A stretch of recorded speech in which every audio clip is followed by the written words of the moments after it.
আসসালামু আলাইকুম। এসএসসি 2024 সালের শিক্ষার্থীরা কয়েকদিন পরে আমাদের পরীক্ষা, অর্থাৎ পরীক্ষা এই মুহূর্তে দরজায় করা নাড়ছে এবং এই মুহূর্তে আমাদের এমন একটা সাজেশনের প্রয়োজন যেখান থেকে আমরা পরীক্ষায় পুরোপুরি 100% প্রশ্ন কমন পাবো। অর্থাৎ আমাদেরকে যেই সিলেবাসটা দেওয়া হয়েছে পুরোপুরি পড়ে যদি আমরা সবগুলো অধ্যায় একবারে পড়ে কমপ্লিট করে পরীক্ষার হলে যাই, সেক্ষেত্রে আমার মনে হয় কি কোনো একটা অধ্যায় আমরা ভালোভাবে কমপ্লিট করতে পারবো না। এই জন্য এমন কিছু অধ্যায় পড়ে পরীক্ষায় যেতে হবে যে অধ্যায়গুলো থেকে প্রতি বছর প্রশ্ন এসে থাকে বা এক বছর গ্যাপ দিয়ে দিয়ে প্রশ্ন তৈরি হয়। আমরা কিন্তু সেই বোর্ড কোশ্চেনগুলো অ্যানালাইসিস করার মাধ্যমে একটা সাজেশন তৈরি করেছি যাতে এই বছরে তোমরা 100% প্রশ্ন পরীক্ষায় কমন পাও। শুধুমাত্র 2024 না, 23-এর ক্ষেত্রেও আমরা একইভাবে সাজেশনটা তৈরি করেছিলাম এবং 22-এর ক্ষেত্রে আমরা সেম একই কোয়ালিটির সাজেশনটা তৈরি করেছিলাম। অর্থাৎ আগের ব্যাচগুলোর ক্ষেত্রে সাজেশন তৈরি করার সময় আমরা খেয়াল করেছিলাম যে তার আগে বোর্ড পরীক্ষায় কেমন টাইপের প্রশ্ন এসেছিল, কোন কোন অধ্যায় থেকে প্রশ্নগুলো এসেছিল এবং পরবর্তী বছরে কোনগুলো থেকে আসবে না। এই বছরও ঠিক একই সিস্টেমে আমরা যে পুরো বোর্ড কোশ্চেনগুলো অ্যানালাইসিস করার মাধ্যমে এবং যেই বোর্ড কোশ্চেনগুলো থেকে গ্যাপ দিয়ে দিয়ে আমাদেরকে একইভাবে রোটেট করে করে প্রশ্ন আসে সেইগুলো ঠিক রেখে আমরা একটা সাজেশন তৈরি করার চেষ্টা করেছি। গদ্য, পদ্য, নাটক, উপন্যাস 4টা বিভাগ থেকে তোমাদেরকে একটা সাজেশন দিয়ে দেবো যেখান থেকে তোমরা মাস্ট বি 100% প্রশ্ন কমন পাবে। এখন অনেক শিক্ষার্থী আমার এই বোর্ডে যে আমি 3 স্টার দিয়ে রেখেছি, টিক চিহ্ন দিয়ে রেখেছি, এগুলো দেখে হয়তো ভাবতে পারে যে সাজেশন তো পেয়ে গেছি, চলে গেলাম। না, মূল কথা হচ্ছে সাজেশন কিন্তু এইগুলা না। সাজেশন হচ্ছে আমি যে 5-6 মিনিট ধরে কথা বলবো, তোমাদেরকে যে তথ্যগুলো দিব, এইগুলো হচ্ছে মূলত সাজেশন। এগুলো দেখলে দৌড় দিলে চলবে না যে এগুলো আমরা পড়ে ফেললাম, না, একদমই না। তো বেশি কথা না বলে আমরা সরাসরি বোর্ডে চলে যাবো। প্রথমে আমাদের আজকে বাংলা প্রথম পত্র সাজেশনটা দিব। আমরা পর্যায়ক্রমে সবগুলো সাজেশন আপলোড করব, তার জন্য অবশ্যই আমাদের শৈলেনা অফিসিয়াল চ্যানেলটা সাবস্ক্রাইব করে রাখবে যাতে যখন যে সাজেশনটা আপলোড করি সেটা তোমরা পেয়ে যাও। আমাদের যে নম্বর বন্টনটা, আমাদের টোটাল দেখতে পাচ্ছ এখানে আমাদের সিকিউতে 70 মার্কের অ্যান্সার করতে হবে। টোটাল প্রশ্ন থাকবে হচ্ছে 11টা, যেখান থেকে আমাদেরকে লিখতে হবে 7 সেট প্রশ্নের উত্তর। সিকিউতে 70 মার্কে অ্যান্সার করতে হবে এবং এমসিকিউতে 30টা দেওয়া থাকবে, 30টারই অ্যান্সার করতে হবে। এমসিকিউতে কিন্তু কোনো অপশন নেই। আমাদের বিভাগ থাকবে হচ্ছে 4টা। একটা হচ্ছে ক বিভাগ, দ্বিতীয় হচ্ছে খ বিভাগ, তৃতীয়ত গ বিভাগ, 4 নম্বরে হচ্ছে ঘ বিভাগ। ক বিভাগে আমাদের থাকবে হচ্ছে গদ্য, খ বিভাগে থাকবে হচ্ছে পদ্য, গ বিভাগে থাকবে হচ্ছে নাটক এবং ঘ বিভাগে থাকবে হচ্ছে উপন্যাস। এখন ক বিভাগে গদ্য আমাদের টোটাল 4টা প্রশ্ন আসবে, যেখান থেকে 4টার ভিতর থেকে আমাদের মাস্ট বি 2টার অ্যান্সার করতে হবে। এবং খ বিভাগ পদ্য থেকে আসবে 3টা প্রশ্ন, যেখান থেকে আমাদের 2টার অ্যান্সার করতে হবে। গ বিভাগ নাটক থেকে আসবে 2টা প্রশ্ন, যেখান থেকে আমাদের একটার অ্যান্সার করতে হবে। ঘ বিভাগ উপন্যাস থেকে আসবে 2টা প্রশ্ন, এখান থেকে আমাদের একটার অ্যান্সার করতে হবে। তাহলে আমাদের টোটাল অ্যান্সার হচ্ছে 2টা, 4টা, 5টা, 6টা হচ্ছে, কিন্তু আমাদের করতে হবে 7টা। এখন বাদবাকি যে একটা সৃজনশীল থাকলো, এই একটা সৃজনশীল তুমি টোটাল প্রশ্নগুলোর ভিতর থেকে তোমার যেটা মন চায় সেটা তুমি অ্যান্সার করতে পারবে, কোনো ধরনের প্রবলেম নেই। আমাদের যে সিস্টেমটা, প্রশ্নের সিস্টেমটা সেটা হচ্ছে এরকমই। এখন প্রথমত আমাদের ক বিভাগ আমরা গদ্যের সাজেশনটা দিয়ে দেবো। তোমরা যদি তোমাদের সাজেশনের দিকে একটু খেয়াল করো বা বইয়ের দিকে খেয়াল করো, সেখানে দেখতে পারবে টোটাল তোমাদেরকে 15টা চ্যাপ্টার দেওয়া হয়েছে। এই 15টা চ্যাপ্টার শুধুমাত্র গদ্যে, আবার পদ্যে 15টা চ্যাপ্টার, নাটক আছে, উপন্যাস আছে। এতগুলো পড়ে আমরা পরীক্ষার হলে গেলে আমাদের মনেও থাকবে না, আবার এত কিছু পড়া কমপ্লিট করা কিন্তু সম্ভব না, একেবারে টোটালি আয়ত্তে নিয়ে চলে আসবো, একেবারে টোটালি ইম্পসিবল। এই জন্য আমরা সাজেশনটা তৈরি করেছি যাতে শিক্ষার্থীদের আমরা যে কম চ্যাপ্টারগুলো যে কমিয়ে এনেছি, যে পূর্ববর্তী বছর এগুলো থেকে প্রশ্ন আসেনি, এই বছরে আসবে বা পূর্ববর্তী বছরে আসছে, কয়েকটা বছর ধরেই একই চ্যাপ্টার থেকে প্রশ্ন দেওয়া হচ্ছে, যেগুলো এই বছরে ইম্পর্টেন্ট, এইগুলো আমরা তৈরি করেছি যাতে অল্প চ্যাপ্টারের উপর তুমি বেশি সময় দিয়ে ওই চ্যাপ্টারগুলো পুরোপুরি একবার 100% কমপ্লিট করতে পারো। প্রথমত আমরা যদি গদ্যের সাজেশনে চলে যাই, সেক্ষেত্রে আমাদের কিন্তু টোটাল 15টা আছে। 15টার ভিতর প্রথমত শুভা, খুবই ইম্পর্টেন্ট। শুভা এবং বই পড়া, এটা শুধুমাত্র তোমাদের বছর না, এটা প্রতি বছরের জন্য ইম্পর্টেন্ট। শুভা এবং বই পড়া থেকে আমাদের প্রশ্ন পড়ার সম্ভাবনা প্রতি বছরই থাকে। এই বছরেও জোরালো সম্ভাবনা আছে যে 2টা চ্যাপ্টারের ভিতর থেকে 2টাই প্রশ্ন আসবে, নয়তো 2টা চ্যাপ্টারের ভিতর থেকে মাস্ট বি একটাই প্রশ্ন পাবে। এই জন্য 1 নাম্বার এবং 2 নাম্বার এই 2টা অধ্যায় যদি কেউ পড়ে, সেক্ষেত্রে সম্ভাবনা আছে 2 সেট প্রশ্ন কমন পাওয়ার, নয়তো মাস্ট বি 1 সেট প্রশ্ন কমন থাকবেই। এই জন্য তোমরা 1 নাম্বার এবং 2 নাম্বার শুভা এবং বই পড়া এই দুইটা কিন্তু ভালো করে পড়বে। পরবর্তীতে 3 নাম্বারটা আমরা স্কিপ করছি, কিন্তু 4 নাম্বার পল্লী সাহিত্য খুবই ইম্পর্টেন্ট, ভেরি ভেরি ইম্পর্টেন্ট। এই জন্য এটাকে আমরা 3 স্টার দিয়ে রেখেছি। 5 নম্বরে আমাদের বেপু, এটা আমরা স্কিপ করছি। 6 নম্বরে মানুষ মোহাম্মদ, খুবই ইম্পর্টেন্ট একটা চ্যাপ্টার, এটাও তোমরা পড়বে।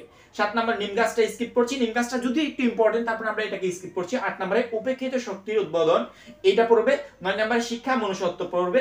তারপরে 10 নম্বর, 11 নম্বর, 12 নম্বর এই 3টা চ্যাপ্টার আমরা স্কিপ করে 71 দিনগুলো এটা দিচ্ছি। এবং 14 নম্বরে সাহিত্যের রূপ ও রীতি, এই যে 2টা, 4টা, 6টা, 8টা 15টার ভিতর আমাদেরকে 8টা চ্যাপ্টার দিয়েছি। যদি প্রশ্নের কম থাকতো, যদি প্রশ্ন কম থাকতো সেক্ষেত্রে হয়তো বা আমি আরো চ্যাপ্টারগুলো কমিয়ে দিতাম না। কিন্তু হতে পারে যে বাদবাকি যে এক সেট প্রশ্ন লাস্টে আমাদের বেঁচে থাকে সেটা আমাদের এই গদ্য থেকে লিখতে হতে পারে। সেক্ষেত্রে আমার মনে হয় এই 8টা চ্যাপ্টার যদি কোনো শিক্ষার্থী ভালোভাবে কমপ্লিট করে পরীক্ষার হলে যেতে পারে, সম্ভাবনা আছে, জোরালো সম্ভাবনা যে 4টা সেটে 4 সেট প্রশ্ন তুমি পরীক্ষাতে কমন পাবে ইনশাআল্লাহ।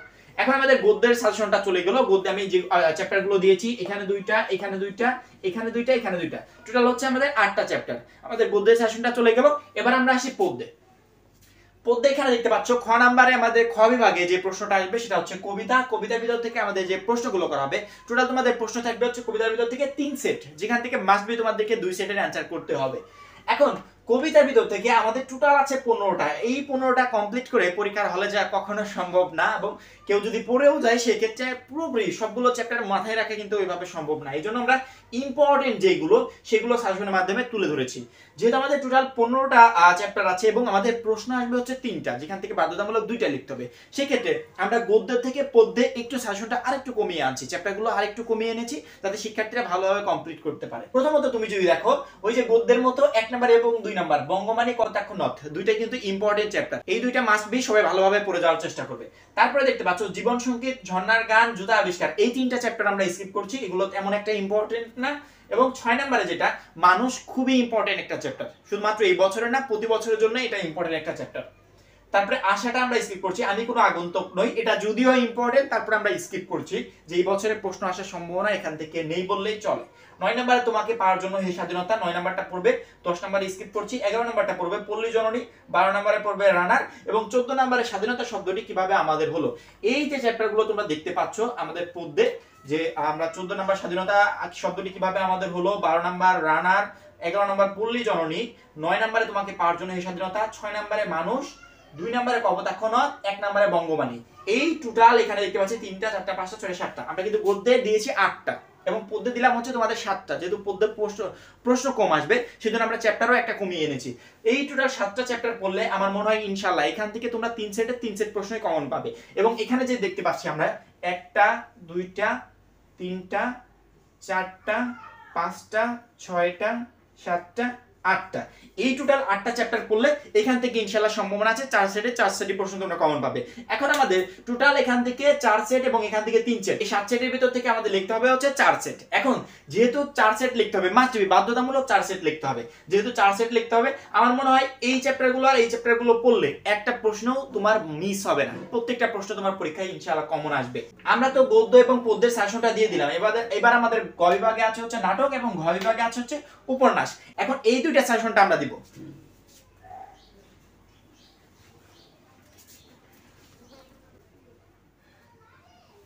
এই বইটির থেকে আমাদের টোটাল প্রশ্ন আসবে হচ্ছে 2 সেট, যেখান থেকে আমাদের মাস্ট বি 1 সেট লিখতে হবে। এবং আমাদের যে ঘ বিভাগটা আছে সেখানে আছে হচ্ছে আমাদের উপন্যাস আছে, এবং এখানে উপন্যাসটা পড়বে হচ্ছে কাকতাড়ুয়া। এখন এই যে কাকতাড়ুয়া এবং এই যে বহির্বিদ, দুইটা করে প্রশ্ন আসবে, যেখান থেকে এক সেট করে মাস্ট বি লিখতে হবে। এখন দেখো এটা কিন্তু চ্যাপ্টার কিন্তু একটা করে, এখান থেকে আলাদাভাবে সাজেশন দেওয়ার মতো আমার মনে হয় যে কিছুই নেই। শুধুমাত্র তোমরা একটা বিষয় খেয়াল করবে যে প্রত্যেকটা চ্যাপ্টার একবার করে রিডিং করবে, প্রথমত একবার করে রিডিং করবে, তারপরে মূল বইয়ের যে প্রশ্নগুলো আছে এগুলো সলভ করবে, তার পরবর্তীতে আমাদের যে গাইড বা টেস্ট পেপার আছে সেখানে দেখবে এই অধ্যায়গুলো রিলেটেড প্রচুর পরিমাণে সৃজনশীল প্রশ্ন আছে, ক খ প্রশ্ন আছে এবং এমসিকিউ প্রশ্ন প্রচুর পরিমাণে আছে। নাটক এবং উপন্যাসের জন্য ওই জায়গা থেকে প্রশ্নগুলো পড়লে আমার মনে হয় মাস্ট বি তোমার 100% প্রশ্ন পরীক্ষাতে কমন থাকবে। কারণ কি, আমরা এগুলো কখনো মূল বই, শুধুমাত্র মূল বই পড়ে এই প্রশ্নগুলো কমপ্লিট করতে পারবো না, কারণ কি বড় পরিমাণে চ্যাপ্টার এবং এখান থেকে প্রচুর পরিমাণে পড়তে হয়। সেজন্য আমরা কি করব, আমাদের যে বোর্ড কোশ্চেনগুলো আছে সেই সাথে আমাদের যে টেস্ট পেপার আছে সেখান থেকে যে প্রশ্নগুলো দেওয়া আছে এই চ্যাপ্টারগুলো আমরা প্রথমে রিডিং করব মূল বই থেকে, তার পরবর্তীতে ওইগুলো সলভ করব। যখন দেখবো যে না ওইগুলো সলভ করা আমার দ্বারা সম্ভব হচ্ছে, সেক্ষেত্রে ধরবে যে না এই দুইটা চ্যাপ্টার থেকে যেখান থেকে প্রশ্ন আসুক তোমাকে আটকাতে পারবে না। এবার সেই এমসিকিউর বেলায় সিকিউ সাজেশনটা তো দেওয়া হয়ে গেল। এমসিকিউর যে বিষয়টা, এমসিকিউ আমাদের পরীক্ষাতে সবচেয়ে বড় পরিমাণে বাধা হয়, কারণ এমসিকিউতে কোনো অপশন থাকে না, 30টা আসবে 30টাই লিখতে হবে। প্রত্যেকটা শিক্ষার্থীকে বলছি এই একটা প্রশ্নও তোমার মূল বই বাইরে থেকে আসবে না, প্রত্যেকটা প্রশ্ন মূল বই থেকে করা হবে। যেহেতু মূল বই থেকে করা হবে, কোনো শিক্ষার্থী যদি এই চ্যাপ্টারগুলো শুধু মূল বই থেকে পড়তে পারে সেক্ষেত্রে মাস্ট বি তার 100% প্রশ্ন কমন থাকবে। যেহেতু এমসিকিউতে কোনো অপশন দেওয়া হবে না, এমসিকিউর জন্য হলো প্রত্যেকটা চ্যাপ্টার তোমাকে মূল বইটা ভালোভাবে পড়তে হবে এবং মূল বইটা প্রথমত তুমি মূল বইটা পড়বে, তারপরে ইম্পর্টেন্ট যে লাইনগুলো আছে সেগুলো আন্ডারলাইন করবে। আন্ডারলাইন করার পরবর্তীতে দেখো যখন মূল বইটা তুমি পড়ছো এভাবে ইম্পর্টেন্ট লাইনগুলো আন্ডারলাইন করবে। কারণ কি, যখন আমাদের পরীক্ষার সময়টা চলে আসে 1 ঘন্টা বা আধা ঘন্টা আগে, তোমার যে ইম্পর্টেন্ট লাইনগুলো তুমি আন্ডারলাইন করে রেখেছিলে এইগুলোই তুমি পরীক্ষার আধা ঘন্টা আগে চোখ বুলিয়ে যাবে। সেক্ষেত্রে দেখবে যে পরীক্ষাতে গিয়ে দেখবে যেগুলো তুমি চোখ বুলিয়ে আসছো ওইগুলো তোমার পরীক্ষাতে কমন চলে আসছে। এবং প্রত্যেকটা শিক্ষার্থীকে বলবো প্রথমত মূল বইটা পড়বে, এমসিকিউর জন্য মূল বইটা প্রথমে রিডিং করবে, তার পরবর্তীতে আমাদের টেস্ট পেপার বা বিভিন্ন গাইডে যে এমসিকিউ গুলো আছে সেগুলো নিজে নিজে সলভ করার চেষ্টা করবে। যদি দেখো যে না মূল বইটা পড়ার পরবর্তীতে আমার সলভ করা সম্ভব হচ্ছে বা আমি পারছি, সেক্ষেত্রে বলবে যে বেস্ট একটা প্রিপারেশন হয়েছে। যদি দেখো যে না বেঁধে বেঁধে যাচ্ছে সেক্ষেত্রে বলবে প্রিপারেশনে এখনো ঘাটতি আছে, আরেকবার মূল বইটাকে ভালোভাবে পড়ে নিবে। এইভাবে কোনো শিক্ষার্থী যদি প্রিপারেশন নিতে পারে সেক্ষেত্রে আমার মনে হয় 100% প্রশ্ন তার পরীক্ষাতে ইনশাআল্লাহ কমন থাকবে। অবশ্যই আমাদের সোহেলরানা অফিসিয়াল চ্যানেলটা সাবস্ক্রাইব করে রাখবে। শীঘ্রই আমরা বাংলা দ্বিতীয় পত্রের সাজেশনটা আপলোড করব এবং সেই সাথে অন্যান্য সাবজেক্টের সাজেশনগুলো আপলোড করব। পরবর্তী ভিডিওর জন্য অপেক্ষা করবে। সবাই ভালো থাকবে, সুস্থ থাকবে, খোদা হাফেজ।